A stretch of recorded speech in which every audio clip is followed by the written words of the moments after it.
Chapitre 5. Manœuvre. C'est vrai, il existe un ancien code de conduite, et c'est également vrai, ses coutumes étaient plus rigoureuses que celles d'aujourd'hui. Mais je tendrais à penser que, loin de les tenir désormais pour désuètes, nous les avons simplement dissimulées sous une couche de vernis. De nos jours encore un guerrier est lié par sa parole, et parmi ceux qui combattent au coude à coude, il n'est pas individu plus vil que celui qui ment à ses camarades ou les expose au déshonneur. Les lois de l'hospitalité interdisent toujours à celui qui a partagé le sel à la table de quelqu'un de verser le sang chez son hôte.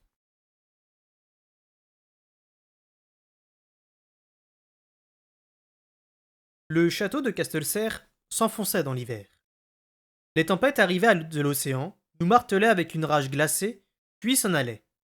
La neige tombait en général à leur suite en grand amoncelement qui gelait sur les remparts, comme le glaçage sur les gâteaux aux noix.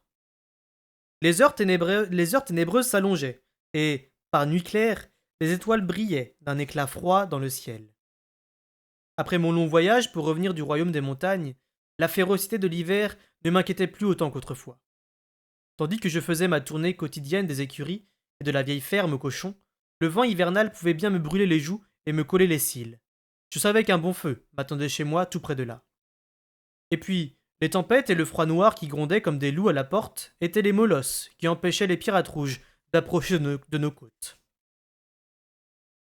Pour moi, le temps se traînait.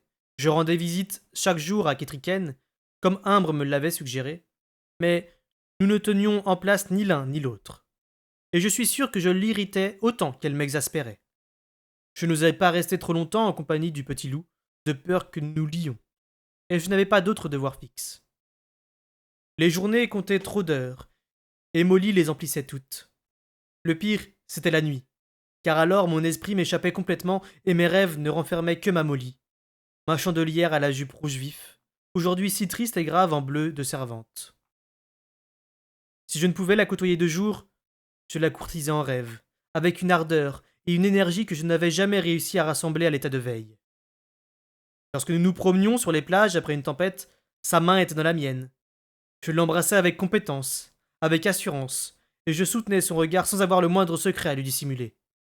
Nul ne s'interposait entre nous. Dans mes rêves.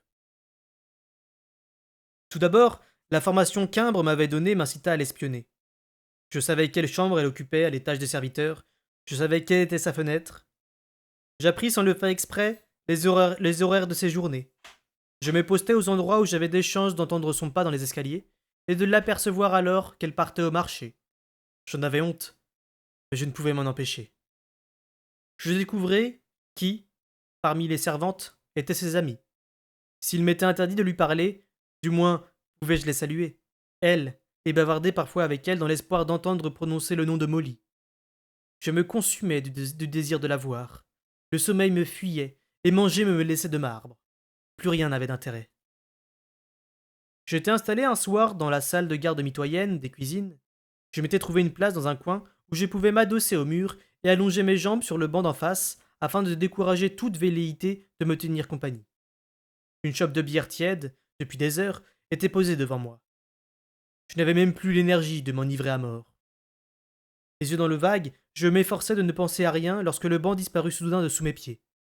Presque précipité à bas de celui où j'étais assis, je me rattrapai tant bien que mal et vis Buriche prendre place en face de moi. Qu'est-ce qui te tourmente me demanda-t-il sans embâge. Il se pencha vers moi et baissa le ton.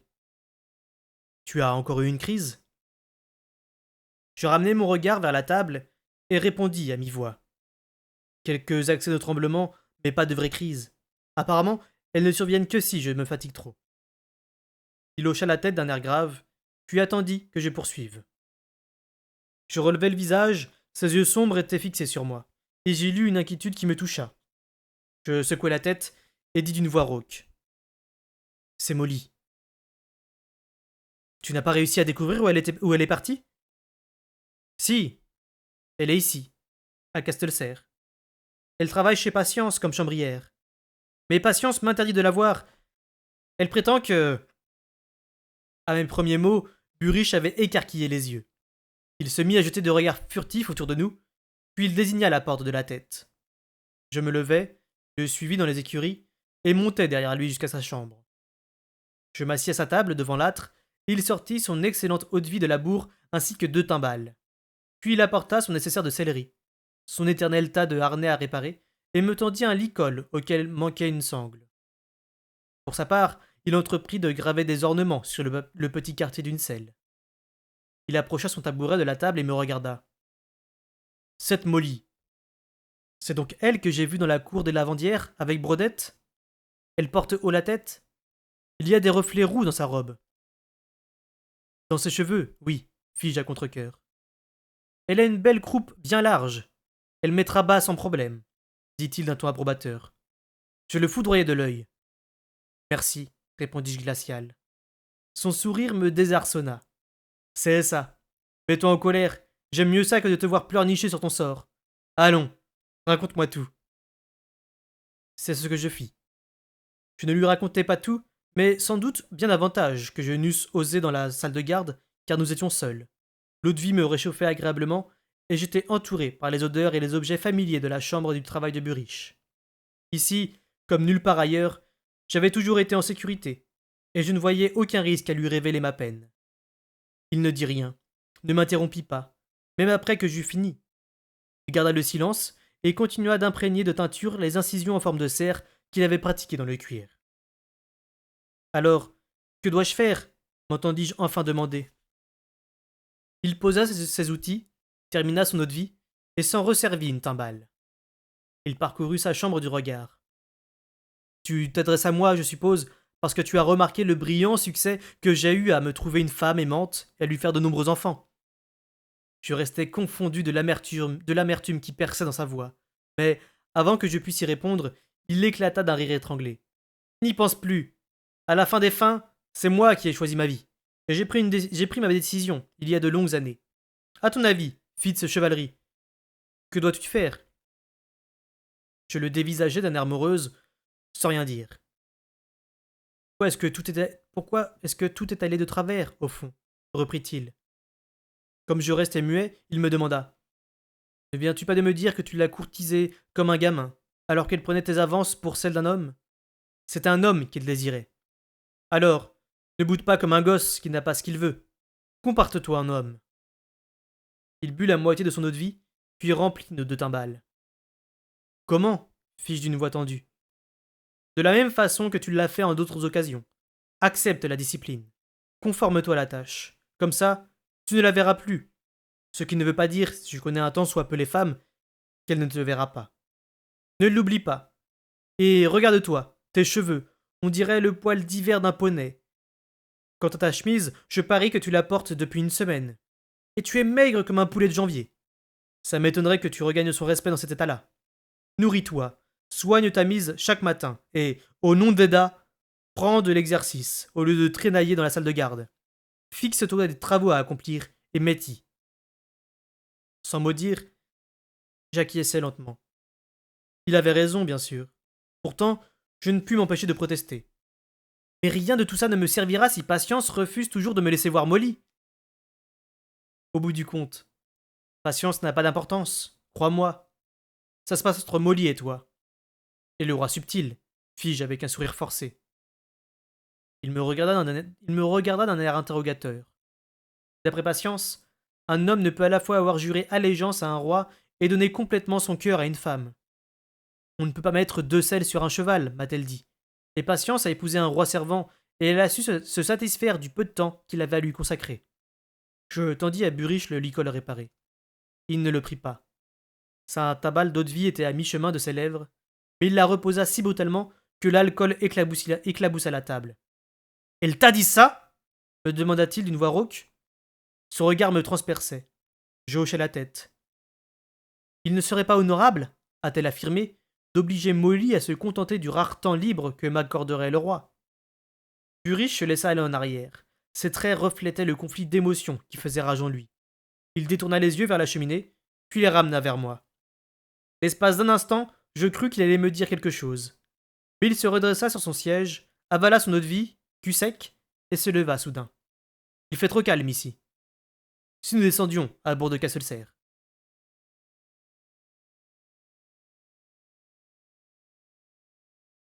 Le lendemain, je me levai et sans prêter attention à la migraine qui me martelait le crâne, j'entrepris de cesser de me conduire comme un gamin transi d'amour. C'était mon insouciance et mon impétuosité puérile qui m'avaient fait perdre Molly. Je résolus donc d'avoir l'attitude retenue d'un adulte. Si je ne pouvais espérer la reconquérir qu'avec le temps, je suivrais le conseil de Burrich et emploierais au mieux de ce temps. Aussi, chaque matin je me levais tôt, avant même les cuisinières, dans le secret de ma chambre. Je pratiquais des exercices d'assouplissement, puis de combat avec un bâton. Une fois trempé de sueur et au bord de l'étourdissement, je descendais aux terres me prendre un bain de vapeur. Et lentement, très lentement, la vigueur commença de me revenir. Je repris du poids, ma charpente s'étoffa peu à peu de muscles, et je me mis à mieux remplir les nouveaux habits que m'avait infligés maîtresse pressée. Je continuais à être parfois victime d'accès de tremblement, mais je faisais moins de crises, et je m'arrangeais toujours pour regagner ma chambre avant de m'humilier en m'effondrant devant tout le monde. Patience trouvait que je reprenais des couleurs, tandis que Brodette se faisait un plaisir de me gaver à la moindre occasion. Je commençais à me sentir à nouveau moi-même. Je mangeais chaque matin avec les gardes, pour qui la quantité consommée importait plus que les manières. Le petit déjeuner était suivi d'une virée aux écuries, pour amener Sui faire un petit galop de santé dans la neige. Quand je rentrais avec elle, j'éprouvais un bonheur douillet à m'occuper personnellement de ma jument. Avant nos mésaventures au royaume des montagnes, Burich et moi étions en total désaccord sur mon emploi du vif, et j'étais pratiquement interdit de séjour aux écuries. Je ressentais donc aujourd'hui plus que de la satisfaction à étriller Sui et à m'occuper moi-même de lui donner son grain. Je retrouvais l'activité des écuries, les chaudes odeurs, les animaux et les potins du château, comme seuls les palefreniers savaient les raconter. Les jours où j'avais de la chance, Pogne et Burich prenaient le temps de s'arrêter pour bavarder avec moi. Les autres jours, ceux où le travail ne manquait pas, j'avais le plaisir doux amer de les voir se consulter à propos d'un étalon qui toussait, ou soigner un sanglier souffrant qu'un fermier avait amené à la forteresse. En ces occasions, ils n'avaient guère la tête à s'amuser, et, sans le vouloir, ils m'excluaient de leur intimité. C'était normal. Je m'étais engagé dans une nouvelle vie, et je ne pouvais espérer que la porte de l'ancienne me restât éternellement entr'ouverte. Cette pensée n'empêchait pas un sentiment de culpabilité quotidien, au moment où je me rendais discrètement à la chaumière abandonnée, derrière les greniers.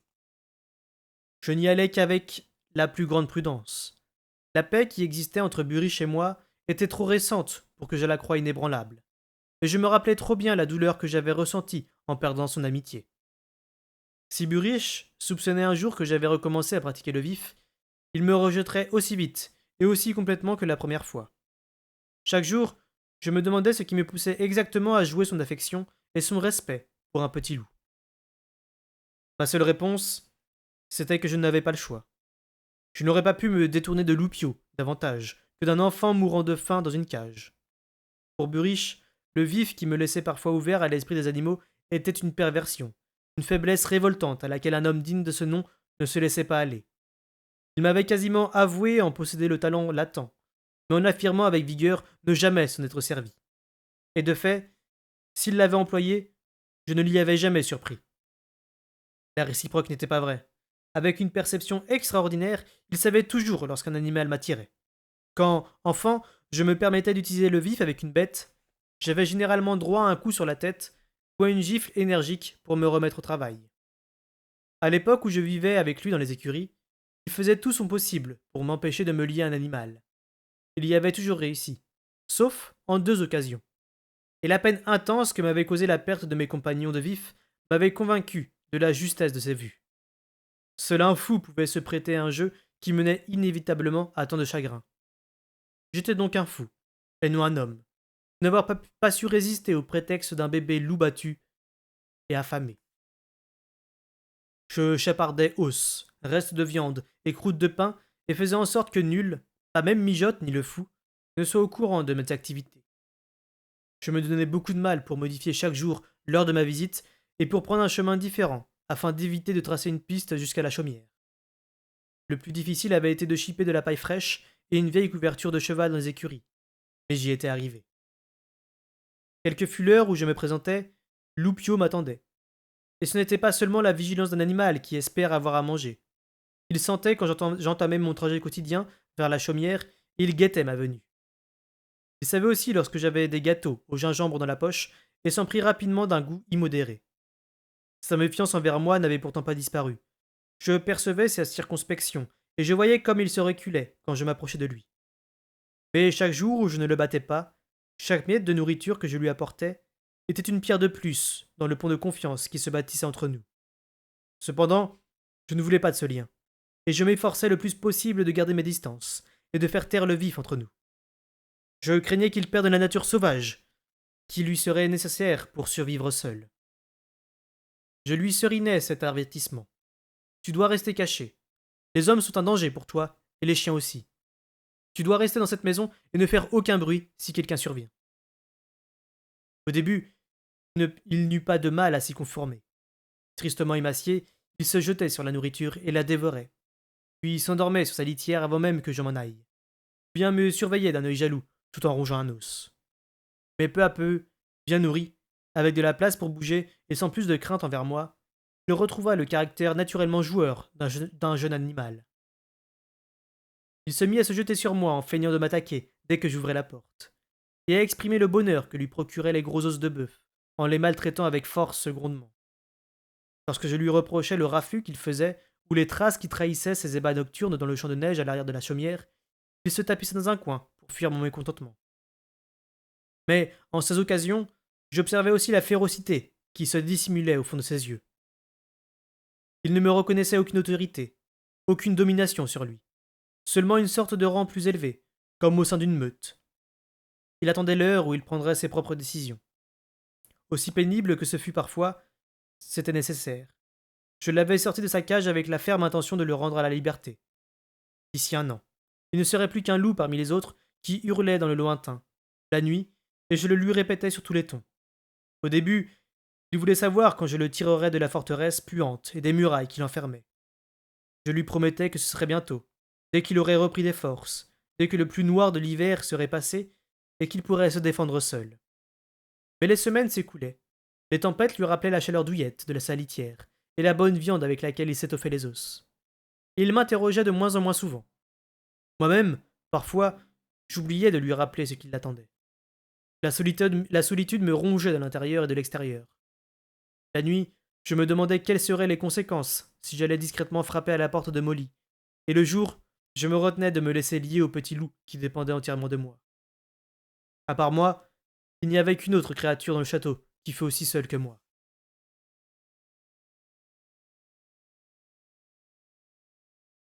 Vous devez avoir d'autres devoirs. Quoi venir chaque jour me tenir compagnie, sans kick et triquenne, à la manière directe des montagnards. C'était le milieu de la matinée, au lendemain d'une nuit de tempête. Il tombait de gros flocons, et afin de les admirer et malgré le froid, Ketriken avait fait ouvrir les volets. Sa chambre de couture donnait sur la mer, il me semblait déceler chez la reine servante de la fascination pour ces eaux immenses et toujours en mouvement. Ses yeux avaient ce jour-là une couleur proche de celle de l'océan. J'espérais vous aider à passer le temps plus agréablement, ma reine servante. Passer le temps. Elle soupira. Elle mit son menton dans le creux de sa main et s'appuya sur le coude pour contempler d'un air pensif la neige qui tombait. La brise marine jouait dans ses cheveux blonds. Votre langue est étrange. Vous parlez de passer le temps comme nous. Dans les montagnes, parlons de passer le vent, comme s'il fallait s'en débarrasser. Sa petite servante, Romarin, assise à ses pieds, se mit à glousser dans ses mains. Derrière nous, ces deux dames de compagnie étouffèrent un petit rire, puis se remirent à leur ouvrage d'un air affairé. Ketriken elle-même avait sur les genoux un tambour à broder sur lequel apparaissait l'esquisse d'un paysage de montagne agrémenté d'une cascade. Mais son travail ne me semblait guère progresser. Ces autres dames de compagnie étaient absentes ce matin, mais avaient envoyé des pages les excuser, pour raison de migraine, principalement. Elles ne paraissaient pas s'en rendre compte de l'impolitesse dont elle était l'objet. J'ignorais comment le lui expliquer, et, certains jours, je me demandais si c'était nécessaire. Aujourd'hui, c'était justement l'un de ces jours. Je me tortillais sur mon siège, décroisais puis recroisais les jambes. Je, je voulais seulement dire qu'en hiver, Chastelcerre peut être fort ennuyeux. Le mauvais temps nous empêche de sortir, il n'y a guère à faire d'intéressant. Ce n'est pas le cas dans les hangars des chantiers navals, répondit-elle. Ses yeux prirent une expression curieusement avide. Là-bas, on s'active, on équarrit les grands troncs et on courbe les planches jusqu'à la dernière lueur du jour. Même quand la lumière est faible ou que la tempête mugit, les charpentiers taillent, dressent et rabotent dans les abris. Aux forges, on fabrique des chaînes et des ancres. On tisse d'épaisses toiles pour les voiles, on les coupe et on les coud. Et Vérité déambule au milieu de tout cela, surveille les travaux, tandis que je reste ici à faire des ouvrages d'agrément, à me piquer les doigts et à amuser les yeux pour broder des fleurs et des guirlandes, si bien que, quand j'en ai achevé un, je peux le ranger avec une dizaine d'autres ouvrages du même style. Oh non, madame, on ne le range pas, fit impulsivement une des suivantes. Vos travaux d'aiguille sont fort appréciés lorsque vous les donnez. À Orphon, l'un d'eux, encadré, décore les appartements privés du seigneur Shemshi, et le duc Kelvar de Ripon. D'un soupir, Ketriken coupa court au compliment. Que ne puis-je œuvrer plutôt à une voile, avec une grande alèse de fer ou un épissoir en bois pour orner un des navires de mon époux? Voilà une tâche qui serait digne de mon temps et du respect de Vérité. Mais non, on me donne des jouets pour m'amuser, comme si j'étais une enfant gâtée, incapable de comprendre la valeur du temps bien employé. Elle se tourna vers sa fenêtre, et je remarquai alors que la fumée qui montait des chantiers navals était aussi visible que la mer elle-même. Peut-être m'étais-je trompé sur ce qu'elle regardait. Dois-je faire monter du thé et des gâteaux, madame demanda l'une des suivantes, pleine d'espoir. Toutes deux avaient remonté leurs châles sur leurs épaules. Kitriken, elle, ne paraissait pas sentir le vent glacé qui soufflait par la fenêtre ouverte. Mais elle ne devait pas être agréable, par ce froid, de jouer de l'aiguille sans bouger. Si vous en avez envie, répondit Kitriken d'un air absent. Je n'ai ni faim ni soif. Je crains de m'embatter comme une oie enfermée, à coudre toute la journée en m'empiffrant. Comme j'aimerais faire quelque chose d'intéressant. Dites-moi, en toute sincérité, Fitz, si vous ne vous sentez pas obligé de me tenir compagnie, resteriez-vous sans rien faire dans votre chambre? Vous devant un métier à tisser, à faire des ouvrages d'agrément? Non, mais je ne suis pas reine servante. Servante. Une servante qui ne sert à rien. Une amertume nouvelle, personne ne sa voix. Et reine? Chez moi, vous le savez, on ne parle pas de reine. Si j'étais là-bas et que je gouverne à la place de mon père, je porterais le titre d'oblat. Mieux, je serais l'oblat incarné, prête à tous les sacrifices pour le bien de mon pays et de mon peuple. Si vous y étiez maintenant, au cœur de l'hiver, que feriez-vous demandai-je dans l'espoir d'amener la conversation sur un terrain moins douloureux. Ce fut une erreur. Elle regarda un moment par la fenêtre, puis à mi-voix. Dans les montagnes, on n'avait jamais le temps de rester sans rien faire. J'étais la plus jeune, naturellement, et la plupart des devoirs d'oblat retombaient sur les épaules de mon père et de mon grand frère. Mais, comme dit Jonqui, il y a toujours de quoi s'occuper, et plus qu'il n'en faut. Ici, à Castelcerre, tout est pris en charge par les serviteurs, loin des regards, et l'on ne voit que les résultats, la chambre rangée, le repas sur la table. C'est peut-être parce que tant de gens y habitent. Elle se tut un instant, et son regard se fit lointain.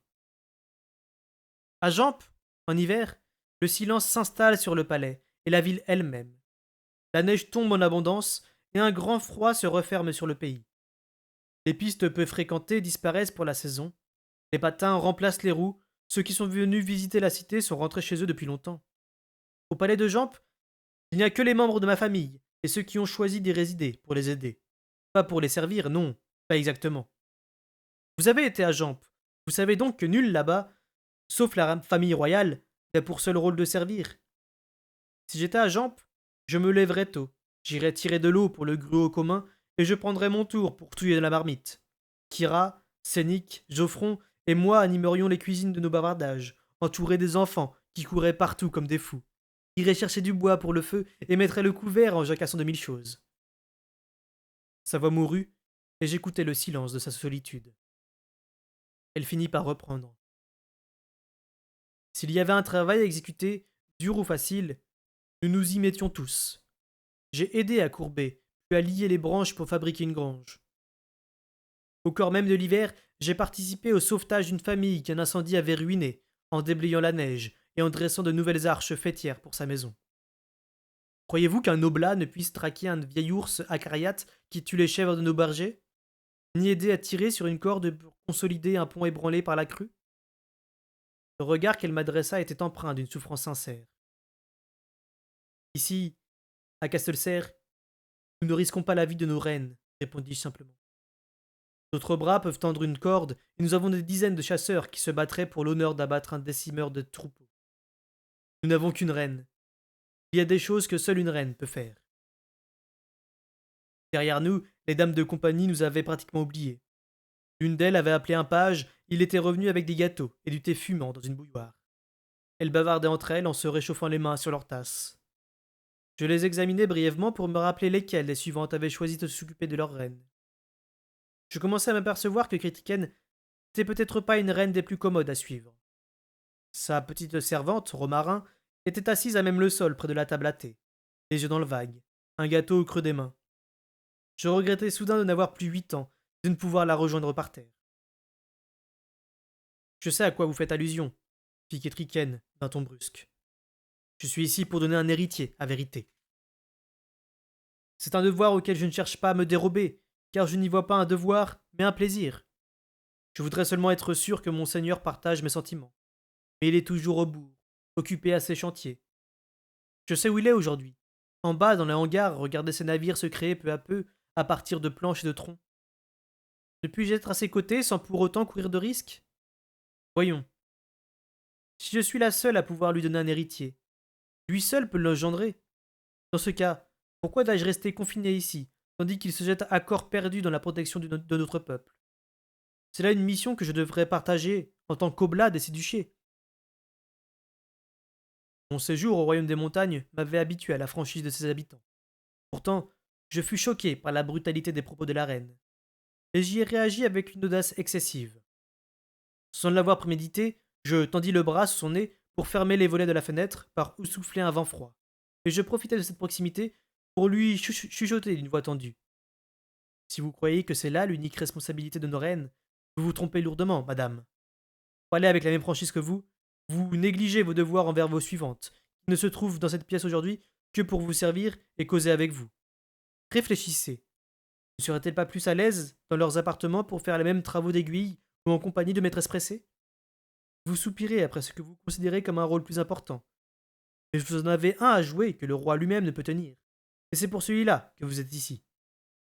Ressusciter la cour de Castelcerre, en faire un parage avenant, séduisant, encourager les seigneurs et les dames à rivaliser pour attirer l'attention du roi servant, les inciter à le soutenir dans ses entreprises. Il y a longtemps que ce château n'a pas connu de reine accueillante. Au lieu de rester les yeux fixés sur des navires que d'autres mains sont plus capables que les vôtres de bâtir, acceptez la tâche qui vous est réservée et accomplissez-la. Je finis de tirer les rideaux qui cachaient les volets et contribuai à empêcher le froid des tempêtes d'entrer. Je repris alors ma place et croisai le regard de ma reine. À ma grande consternation, je la vis contrite comme une fille de laiterie. Des larmes perlaient à ses yeux clairs et elle avait les joues aussi rouges que si je l'avais giflée. Je lançai un coup d'œil aux dames de compagnie toujours occupées à bavarder en prenant le thé. Profitant de ce que nul ne la regardait, Romarin enfonçait délicatement le doigt dans les tourtes pour voir ce qu'elle renfermait. Apparemment, personne n'avait rien remarqué. Mais je n'ignorais pas le talent des dames de la cour pour la dissimulation, et je craignais que les spéculations n'aillent bientôt bon train quant à ce que le bâtard avait pu dire à la reine servante pour la faire pleurer. Je maudis ma maladresse, et tâchai de garder à l'esprit que malgré sa stature, Étriquenne n'était guère plus âgée que moi, et qu'elle se trouvait seule en terre étrangère. Au lieu de m'adresser à elle, j'aurais dû soumettre le problème à Imbre, qui aurait su discrètement inciter quelqu'un à lui fournir les explications nécessaires. Mais je compris au même instant qu'il avait déjà choisi quelqu'un pour ce rôle. Je croisai à nouveau les yeux de Kétriken et lui fis un sourire crispé. Elle suivit promptement mon regard posé sur ses suivantes et recomposa aussitôt son expression. Je ressentis une bouffée de fierté pour elle.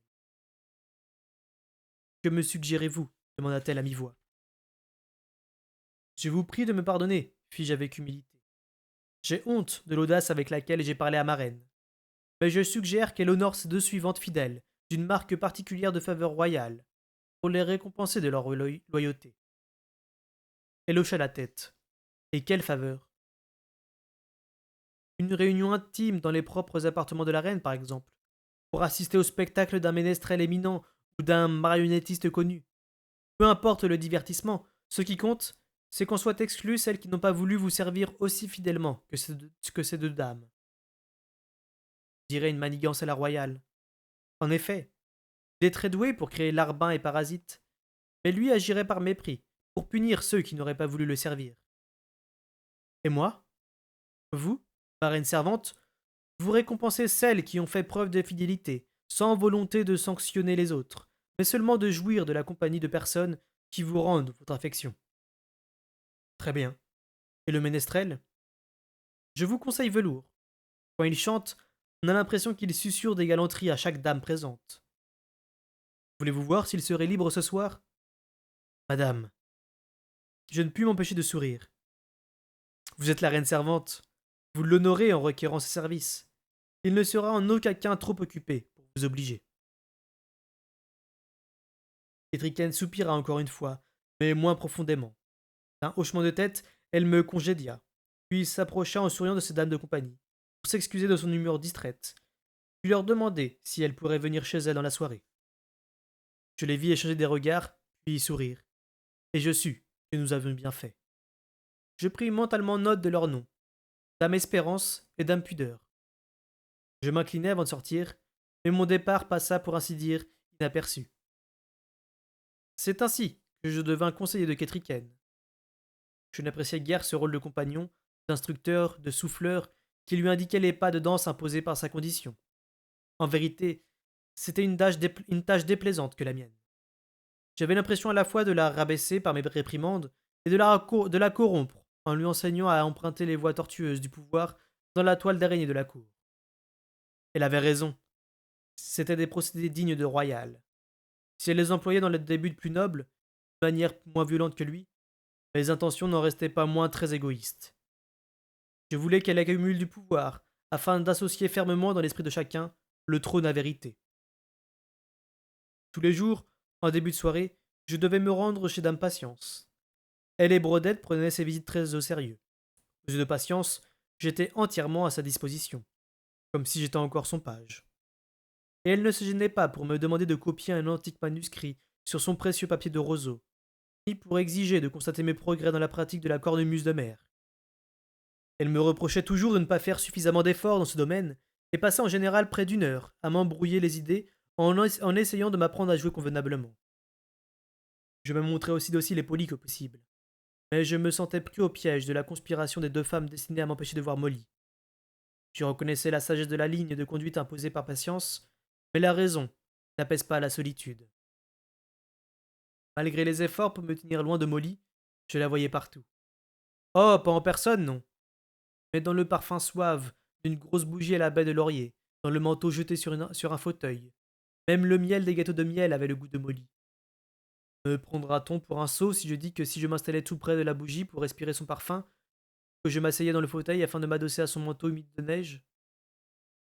J'avais parfois le même sentiment qu'Étriquenne, celui d'être submergé par mes devoirs, et de ne plus rien avoir dans l'existence qui me fût personnelle. Chaque semaine, je faisais mon rapport à Imbre sur les progrès de la reine servante, en matière d'intrigue de cour.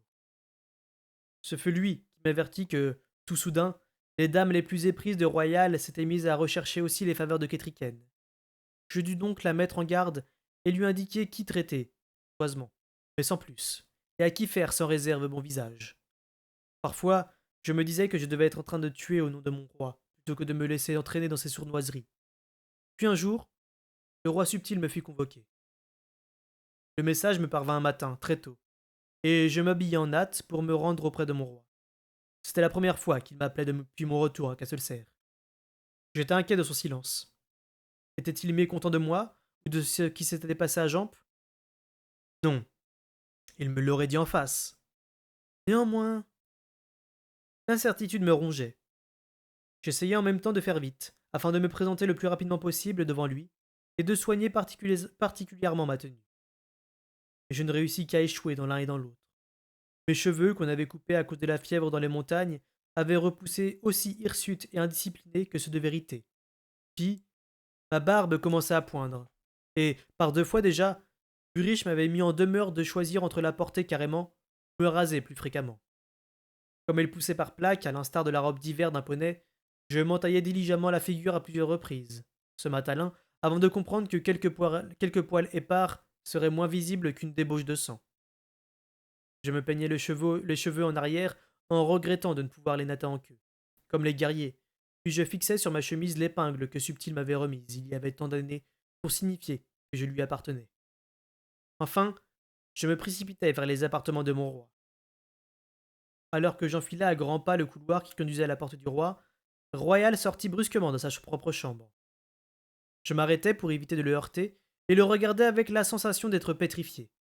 Je l'avais vu plusieurs fois depuis mon retour, mais toujours de loin, à l'autre bout d'une pièce, ou bien du coin de l'œil, alors que j'étais occupé par ailleurs. À présent, nous étions face à face, presque à nous toucher, et nous nous dévisagions mutuellement. Je me rendis compte avec un choc qu'on aurait presque pu nous prendre pour des frères. Il avait les cheveux plus bouclés que moi, les traits plus fins, le port plus aristocratique. Ses habits étaient des plumes de paon à côté de mes couleurs de jais, et il me manquait l'argent autour du cou et des poignets. Néanmoins, nous portions visiblement, l'un comme l'autre, la marque des loin-voyants. Nous avions tous deux la mâchoire de Subtil, le pli de ses paupières, la courbe de sa lèvre inférieure.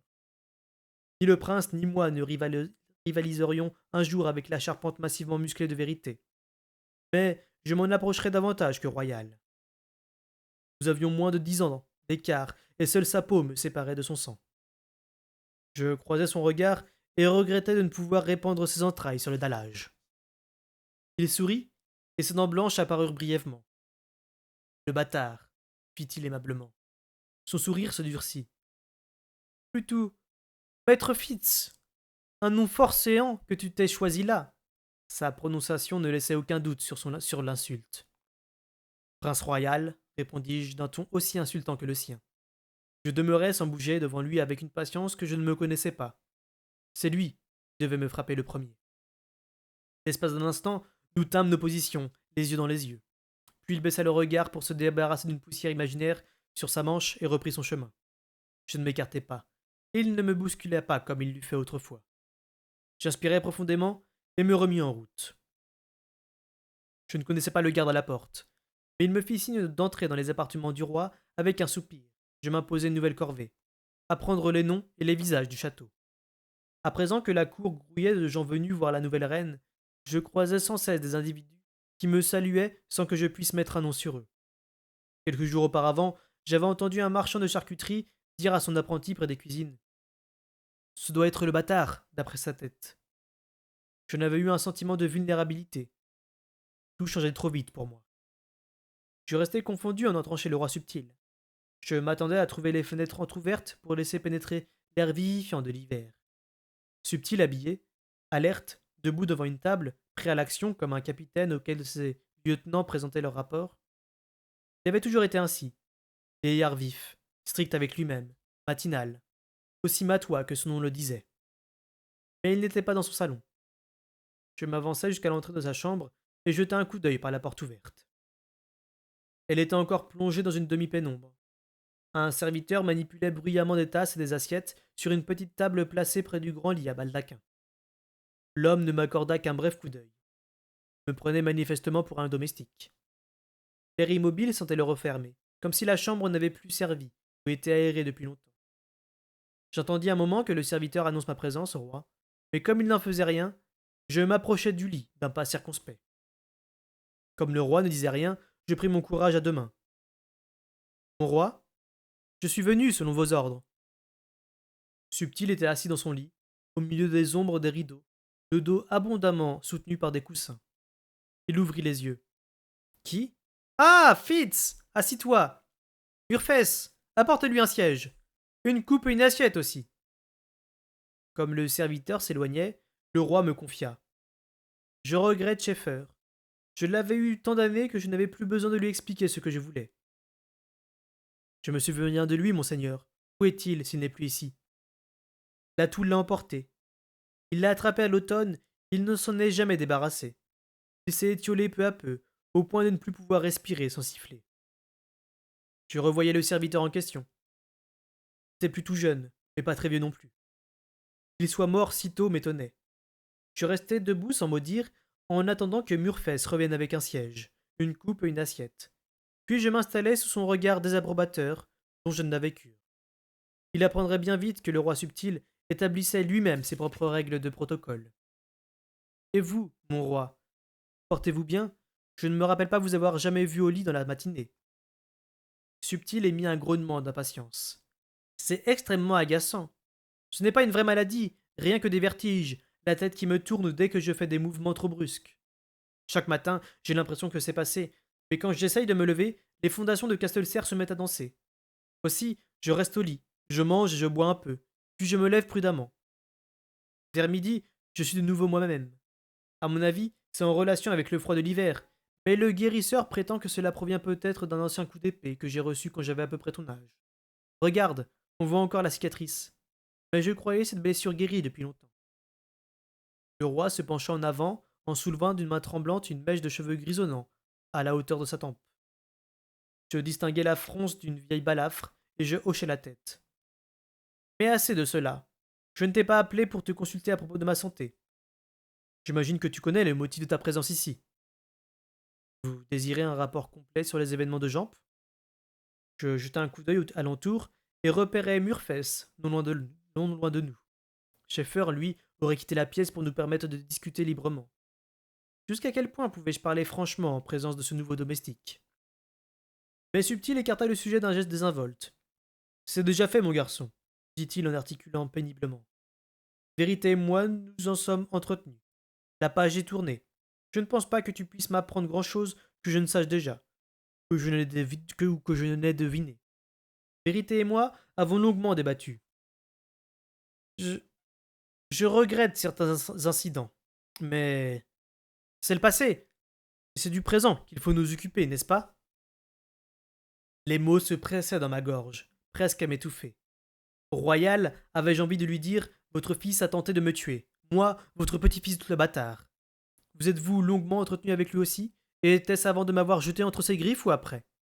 Mais avec tant de netteté que si Humbre ou Vérité me l'avait soufflé à l'oreille, je sus soudain que je n'avais nul droit à douter de mon roi, ni même à lui demander s'il m'avait donné en sacrifice à son dernier fils. Je serrai les dents et ravalai mes questions. Subtil croisa mon regard, puis ses yeux se détournèrent brièvement vers le serviteur. Purefesse, va aux cuisines un moment. Là où tu voudras qu'il ne soit pas ici. L'homme eut l'air mécontent, mais sortit avec un grognement, en laissant la porte entrebâillée. Sur un signe de Subtil, je me levai et allai la fermer. Puis je repris place sur le siège. Fitz chevalerie, dit le roi. Cela ne doit pas continuer. Monseigneur? Je soutins son regard un instant, puis baissai les yeux. Il parlait péniblement. Parfois, les jeunes gens ambitieux font des bêtises. Quand on leur démontre leur erreur, ils s'excusent. Je relevai brusquement les yeux en me demandant s'il attendait que je fasse amende honorable, mais il poursuivit. Ces excuses, on me les a présentées et je les ai acceptées. La vie continue son cours normal. Fais-moi confiance, dit-il. Et ce n'était pas une prière. Moins on en dit, plus rapide est la guérison. Je m'adossai dans ma chaise, j'inspirai, puis relâchai lentement mon souffle. Quelques instants plus tard, j'avais repris mon sang-froid. Je regardais Subtil, le visage ouvert. Puis-je vous demander pourquoi vous m'avez convoqué, mon roi? Pour une méchante affaire, dit-il avec dégoût. Le duc Brondy de Béarn pense que c'est à moi de la régler. Il craint ce qui risque de s'ensuivre si je ne fais rien. Il ne considère pas comme de bonne politique d'agir lui-même. J'ai donc accepté sa requête, mais à contre-cœur. N'avons-nous pas assez des pirates à notre porte sans lutte intestine? Enfin, on a le droit de me demander d'intervenir, et j'ai le devoir d'obliger le demandeur. Une fois encore, tu vas être l'instrument de la justice du roi, Fitz. Il me fit un exposé concis de la situation en Béarn. Une jeune femme de la baie aux phoques s'était présentée à Castelonde pour proposer ses services de guerrière à Bondy. Il les avait acceptés de grand cœur, car elle était à la fois bien musclée et experte au maniement du bâton, de l'arc et de l'épée. Belle autant que forte, petite, brune et souple, comme une loutre de mer. Elle constituait une recrue bienvenue dans la garde et devint bientôt, de surcroît, la coqueluche de la cour. Elle possédait non du charme, mais un courage et une force de caractère qui incitaient à la suivre. Bondy lui-même s'était pris d'affection pour elle. Elle mettait de la vie à sa cour et inspirait un entrain nouveau à sa garde. Mais récemment, elle avait commencé à se croire des dons de prophétie et de divination. Elle prétendait qu'elle, le dieu de la mer, l'avait choisie pour une glorieuse destinée, de son vrai nom Madja, et d'une ascendance tout à fait commune. Elle s'était rebaptisée au cours d'une cérémonie qui mêlait le feu, le vent et l'eau, et se faisait désormais appeler Virilia. Elle ne se nourrissait que de gibier, qu'elle avait elle-même tué, et ne gardait dans sa chambre que des objets qu'elle avait faits de ses propres mains, gagnés l'arme au poing.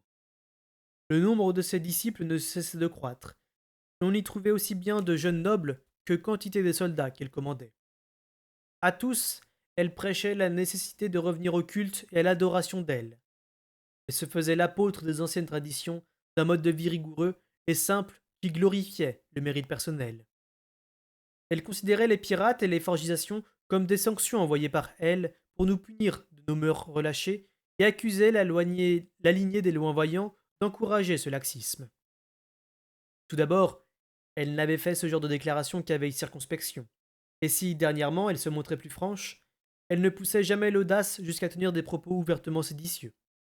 Néanmoins, des taurillons avaient été sacrifiés sur les falaises, et elle avait oint de leur sang nombre de jeunes gens, avant de les envoyer en quête spirituelle, comme cela se faisait en des époques très archaïques. Les rumeurs étaient parvenues jusqu'à Brondy, selon lesquelles elle cherchait un homme digne d'elle, prêt à une alliance pour renverser le trône des loin-voyants. Ils prendront ensemble le pouvoir pour inaugurer l'ère du guerrier et mettre un terme à celle du fermier. D'après Béarn, un nombre considérable de jeunes gens étaient prêts à se disputer cet honneur. Bondy souhaitait qu'on interrompe les activités de cette femme avant d'être obligé de l'accuser de trahison, de devoir forcer ses hommes à choisir entre Virilia et lui-même. Subtil était d'avis que sa popularité chuterait sans doute brutalement si elle trouvait son maître au maniement des armes, bien si elle en était victime d'un grave accident, encore si elle perdait sa force et sa beauté à la suite d'une maladie imminente. Je ne pus qu'en convenir, non sans observer que dans bien des cas, ces individus avaient été déifiés après leur mort. À, à quoi Subtil répondit que c'était exact, à condition qu'ils aient péri honorablement. Là-dessus, il changea complètement de sujet. À Castelonde, dans la baie aux phoques, se trouvait un vieux manuscrit dont Vérité désirait une copie, et qui dressait la liste de tous les ressortissants de Béarn qui avaient servi le roi par l'art, en tant que membres d'un clan. On disait aussi que Castelonde abritait une relique du temps où les anciens avaient défendu la cité. Subtil voulait me voir partir le lendemain matin pour la baie aux phoques, où je devais copier le manuscrit, examiner la relique, après quoi je reviendrais lui faire mon rapport.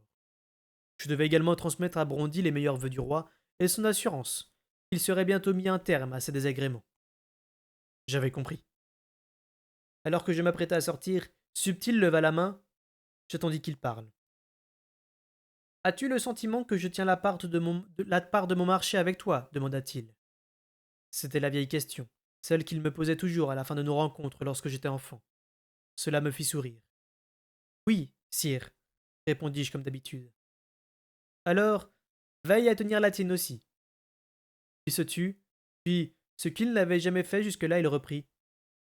N'oublie pas, fils de chevalerie, le mal que l'on fait à l'un des miens, c'est à moi qu'on l'inflige.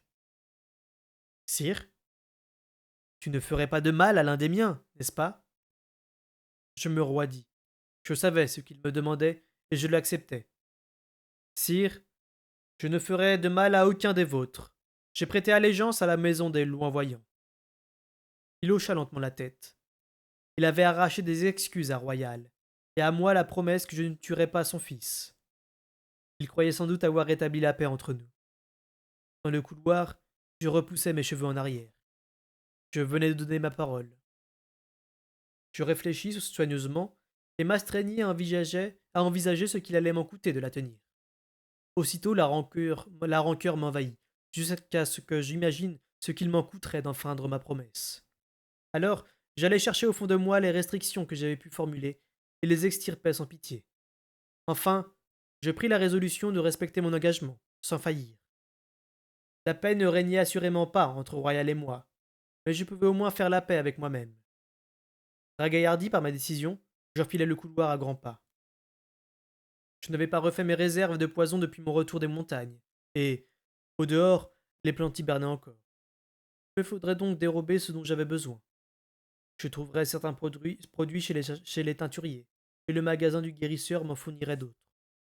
C'est l'esprit plein de ces préoccupations que je m'engageais dans l'escalier. Sereine le gravissait dans l'autre sens. Quand je la vis, je me figeais, le cœur défaillant, davantage même qu'en présence de Galène. C'était un vieux réflexe. De tous les membres du clan du maître d'art, elle était désormais le plus puissant. Auguste avait quitté la scène pour se retirer loin dans l'intérieur et jouer les gentilshommes dans une région à verger. Son art avait été totalement annihilé lors de la confrontation qui avait vu la mort de Galène.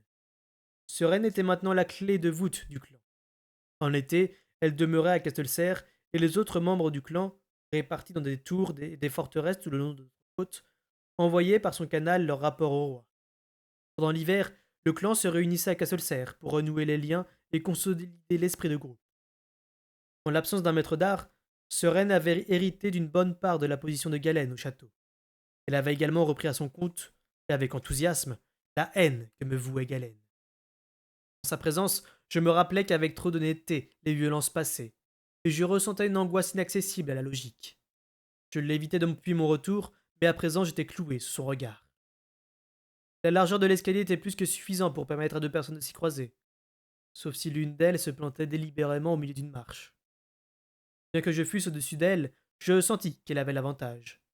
Elle avait changé depuis l'époque où nous étions les élèves de Galène. Son apparence physique, tout entière, reflétait sa nouvelle position. Elle portait une robe bleu nuit, somptueusement brodée. Une tresse entremêlée de fils brillants et d'ornements en ivoire tirait sa chevelure noire en arrière. Des bijoux d'argent paraient sa gorge et ses mains. Mais elle avait perdu toute féminité. Elle avait dû adopter les valeurs ascétiques de Galène, car son visage n'était plus qu'un masque d'os, ses mains des griffes décharnées. Comme notre ancien maître, elle se consumait au feu de sa propre vertu. C'était la première fois qu'elle m'abordait de front depuis la mort de Galène, et je m'arrêtais au-dessus d'elle sans avoir la moindre idée de ce qu'elle me voulait. Bâtard, dit-elle d'une voix monocorde. C'était une description, pas un salut. Je me demandais si ce qualificatif perdrait un jour son cinglant à mon oreille. Sereine, répondis-je d'un ton aussi plat que possible. Tu n'es pas mort dans les montagnes. Non, en effet. Elle me barrait toujours le passage. Très bas, elle dit: Je sais ce que tu as fait. Je sais ce que tu es. Mes tréfonds tremblaient comme ceux d'un lapin. J'essayais de me convaincre qu'il devait lui falloir jusqu'à la moindre parcelle de son art pour m'imposer cette angoisse, que cette émotion ne m'appartenait pas, que c'était seulement son art qui me l'instillait. Je me forçais à parler. Moi aussi, je sais ce que je suis. L'homme lige du roi. Tu n'es pas un homme, déclara-t-elle avec une calme assurance. Elle me sourit. Un jour, tout le monde le saura. La peur ressemble étonnamment à la peur, quelle qu'en soit la source. Je ne répondis pas et demeurai immobile. Enfin, elle s'écarta pour me laisser passer. J'y vis une petite victoire, bien qu'en y réfléchissant, elle n'avait guère d'autre possibilité. J'allais préparer mes affaires pour mon voyage en Béarn, brusquement soulagé de quitter la forteresse l'espace de quelques jours. Je ne conserve pas bon souvenir de cette mission. Je fis la connaissance de Virilia, invitée à Castelonde alors que j'y effectuais mes travaux de scribe. Elle était telle que l'avait décrite subtile, belle et solidement bâtie, avec des mouvements souples de félin en chasse. Sa vitalité, sa superbe santé lui donnaient un éclat incomparable, et elle attirait tous les regards à son entrée dans une pièce. Elle jetait sa chasteté comme un défi à tous les hommes qui l'entouraient. Moi-même, je me sentis tomber sous le charme. Ma mission ne m'en parut que plus cruelle. Le premier soir à table, elle était installée en face de moi. Le duc Brondy m'avait fait excellent accueil, au point de me faire préparer par son cuisinier certains plats de viande épicée dont j'étais friand. Ses bibliothèques étaient à ma disposition, ainsi que les services de son scribe subalterne. Sa dernière fille, Célérité, partageait même sa timide société avec moi, et je l'entretenais du manuscrit qui m'emmenait chez son père, agréablement étonné de l'intelligence dont elle faisait preuve et de la discrétion avec laquelle elle la manifestait. À mi-repas, Virilia dit d'une voix claire à son voisin de table: Autrefois, on noyait les bâtards à la naissance. Les anciennes coutumes d'elle l'exigeaient, ajouta-t-elle. J'aurais pu faire semblant de n'avoir rien entendu, mais elle se pencha vers moi pour me demander en souriant: Ne connaissiez pas cette tradition, bâtard? Je me tournai vers le duc Brondy, qui présidait la table. Mais il était plongé dans une discussion animée avec sa fille aînée et ne m'accorda pas le moindre regard. Elle est aussi ancienne, je pense, que celle qui impose à un invité de se montrer courtois envers un autre à la table de leur hôte, répondis-je en m'efforçant de garder une voix ferme et de ne pas scier. Un appât. Voilà ce que j'étais. Brondy m'avait installé en face d'elle pour la pâter. Jamais encore on ne s'était servi de moi de façon si criante. J'essayais de me cuirasser contre cette idée, de me faire table rase de mes sentiments personnels. Au moins, j'étais préparé. Certains verraient un signe de la dégénérescence de la lignée des loin-voyants dans le fait que votre père s'est glissé impur dans le lit nuptial. Naturellement, je ne suis pas de celles qui dénigrent la famille de mon roi, mais dites-moi, comment celle de votre mère a-t-elle réagi à son état de putain? Je lui fis un sourire affable. Je me sentais soudain moins de scrupules quant à ma mission. Je n'ai guère de souvenirs de ma famille, ni de ma mère, répondis-je sur le ton de la conversation. Mais j'imagine qu'elle partageait mon avis. Mieux vaut être putain ou fils de putain que traître à son roi. Je pris mon verre de vin et me tournai vers Célérité. Ses yeux bleus sombres s'agrandirent et un hoquet de frayeur lui échappa lorsque le poignard de Virilia s'enfonça dans la table à quelques pouces de mon coude. Je m'y étais attendu, et, tranquillement, je croisai son regard. Virilia s'était dressée, les yeux flamboyants, les narines palpitantes. Le rouge qui lui teintait les joues enflammait sa beauté. Dites-moi, fis-je d'un ton posé, vous professez l'observance des coutumes d'autrefois, n'est-ce pas? Ne vous conformez-vous donc pas à celle qui interdit de verser le sang dans une maison dont vous êtes l'invité? N'êtes-vous pas indemne demanda-t-elle en guise de réponse. Autant que vous. Je ne veux pas jeter la honte sur la table de mon duc en prêtant à dire qu'il a laissé des invités s'entretuer au-dessus de son pain. Mais peut-être, votre loyauté envers votre duc vous est-elle aussi indifférente que celle envers votre roi? Je n'ai pas prêté serment de fidélité à votre chiffre de roi voyant, répondit-elle d'une voix sifflante. Les convives s'agitèrent, certains par embarras, d'autres pour mieux y voir. Ainsi d'aucuns étaient venus assister à ma mise au défi à la table de Brondy. Toute la scène avait été aussi soigneusement planifiée qu'une campagne militaire. Mais Virilia se doutait-elle de l'attention que j'y avais apportée, moi aussi? Avait-elle l'idée du petit paquet que je portais dans ma manche? J'élevai la voix pour bien me faire entendre et, hardiment, j'ai oui parlé de vous. Ceux que vous cherchez à vous rallier seraient plus avisés de se rendre à Castelcerre. Le roi servant, vérité, appelle tous ceux qui savent se servir d'une arme à venir garnir ces nouveaux bateaux de guerre et à lever cette arme contre les Outriliens, nos ennemis à tous. Voilà, selon moi, qui serait une meilleure mesure du talent d'un guerrier.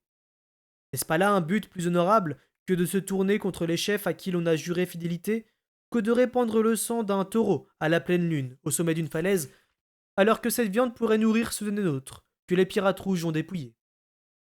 Je parlais avec passion d'une voix de plus en plus forte, cependant que Virilia me dévisageait, effarée de tout ce que je savais. Transporté par ma propre harangue, car j'y croyais, je me penchai au-dessus de la table, et nez à nez avec Virilia, je lui demandai. Dites-moi, vaillante que vous êtes, avez-vous jamais levé les armes contre quelqu'un qui n'était pas votre compatriote, contre l'équipage d'un pirate rouge? Non? Je le pensais bien. Il est tellement plus facile d'insulter l'hospitalité d'un hôte ou de blesser le fils d'un voisin que de tuer celui qui vient assassiner vos frères. Les mots n'étaient pas le fort de Vrilia. Folle de rage, elle me cracha au visage. Je me redressai calmement et m'essuyai. Peut-être voulez-vous me provoquer en combat en un lieu et un temps plus approprié. Pourquoi pas dans une semaine, sur les falaises, où vous avez si courageusement tué l'époux de la vache? Peut-être, en tant que scribe, ferai-je un adversaire plus valeureux que votre guerrier bovin. Le duc Brondy daigna soudain remarquer l'agitation de sa table. Fitz chevalerie! Virilia! Nous lançait-il du ton de la réprimande. Mais la femme et moi ne nous quittâmes pas des yeux, et mes poings restèrent plantés de part et d'autre de son assiette, tandis que je l'affrontais, penché au-dessus de la table. Son voisin m'eût volontiers défié à son tour, je crois, si le duc Brondy n'avait pas asséné sur la table un coup violent d'un bol de sel, au risque de fracasser l'objet, avant de nous rappeler avec vigueur que nous étions à sa table, dans son château, et qu'il n'y voulait pas d'effusion de sang. Lui, au moins, était capable d'honorer à la fois le roi subtil et les coutumes d'autrefois, et il nous engagea à l'imiter. Je lui présentai d'humbles et éloquentes excuses, et Virilia marmonna un vague pardon. Le repas se poursuivit sans incident. Les ménestrels chantèrent, et je passai les jours suivants à recopier le manuscrit destiné à Vérité. Je vis également la relique des anciens, qui ne m'évoqua rien tant qu'une fiole de verre constituée de très fines écailles de poisson. Je paraissais faire à Célérité plus d'impression qu'il n'était à mon goût, et, d'un autre côté, je devais affronter l'animosité glacée des partisans de Virilia. La semaine fut longue. Le duel n'eut jamais lieu, car, avant la fin de la semaine, Virilia fut victime d'une éruption de furoncle et d'aphte sur la langue, et dans la bouche, punition traditionnelle selon la légende de qui ment à ses compagnons d'armes et trahit ses serments. Elle pouvait à peine boire, encore moins se nourrir, et sa maladie la défigurait tant que tous ses proches finirent par fuir sa compagnie, crainte, crainte de la contagion. Sa douleur était telle qu'elle ne put affronter le froid pour aller se battre, et nul ne se proposa pour la remplacer. J'attendis donc au sommet des falaises un adversaire qui ne se présenta jamais. Célérité patienta auprès de moi, ainsi qu'une vingtaine de nobliaux envoyés par le duc Brondi pour me servir de témoin. Nous bavardâmes tranquillement entre nous, tout en buvant de l'eau-de-vie à l'excès pour nous tenir chauds. À la tombée du soir, un messager vint du château pour nous annoncer que Virilia avait quitté Castelonde, mais pas dans le but de m'affronter. Elle était partie en cheval en direction de l'intérieur, seule. Célérité joignit les mains dans un geste de bonheur, puis à ma grande surprise, se jeta dans mes bras. Nous rentrâmes à Castelonde, frigorifiés mais joyeux, pendant un dernier repas avant mon départ pour Castelcerre. Rondi me fit asseoir à sa gauche, et Célérité à côté de moi. Vous savez, remarqua-t-il à mon attention, vers la fin du repas, chaque année, vous ressemblez de façon plus frappante à votre père. Toute l'eau-de-vie de Béarn n'aurait pu vaincre le frisson glacé qui me parcourut à ces mots.